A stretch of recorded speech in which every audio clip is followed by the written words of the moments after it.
we find ourselves now on the Praga stand, which I take is a derivative of the name Prague, and it's a Slavic and Latin name for Prague, the capital. Okay, yes. And we are the only car manufacturer in the world who's using the name of the capital as the name of the company, and we are also the only company in the country which is officially allowed by a decree from 1921, I believe, to use the state symbol, which is double-tailed lion, as a logo of the company. Hey, that's quite an achievement. And I understand that because it's a relatively new name to me, but I understand the brand or such, the manufacturing goes back over 100 years.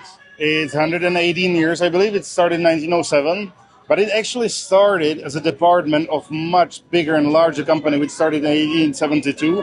It was just by 1907, they started to produce cars. And the initial name for the first 2 years was PATPA, which meant Prague Automobile Fabrik in Germany. So, the Prague automobile industry. And then from 1909, it took the name of Praga. And, it's been around ever since. Fantastic. And here we are with, I'm going to say, the current range. Yes. Could you tell us a little about these, their engines, their manufacturing? Sure. So, basically, the car came about, or the idea for the car came about from, we also manufacture recently, we've been manufacturing racing cars. And back in 2013, there was an idea of, let's make a street legal version of our racing car, which we did, and but we weren't sure whether there's a market. So we basically went out in the world and tried to figure out whether there is a market. The feedback was overwhelmingly yes. There is a market for a very extreme aero-driven lightweight car, performance car, but it needs to be a proper double-seater, which the R1 race car is not. It needs air conditioning and it needs to be more of a car. With that design brief, we took a white sheet of paper and set to design the fastest road car for a track. At the time, these cars basically did not exist. Okay. The Valkyrie did not exist, even as a concept. The AMG Project 1 did not exist. All these cars did not exist. But when they were then later introduced, it at least showed us that we are probably on a correct path. It just took us that long to develop. And these cars are now road legal, European type approved, and lightweight. So they are just below a ton in dry weight. They produce roughly, think about 950 kilos of downforce at 155 miles per hour.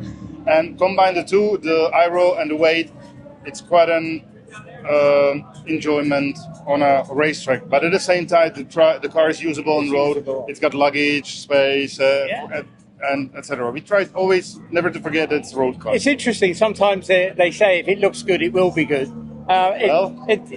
You get this challenge sometimes where cars are beautifully designed, but they don't look great. This seems to have hit the mark where it's got the right design and the aero works. It's not just for show. I give you a hint if you want to do that. So the best thing you can do is what we done, and we were basically lucky to achieve that. Juraj Mitro was the chief designer of the car. He's been working with carbon fiber with his own hands for over 30 years.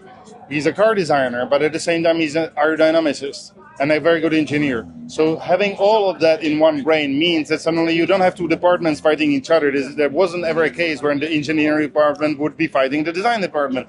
Because when we saw in the CFD virtual wind tunnel or through real wind tunnel testing, which we've done all of that and multiple times, then suddenly you see what needs to get changed, modified, etc.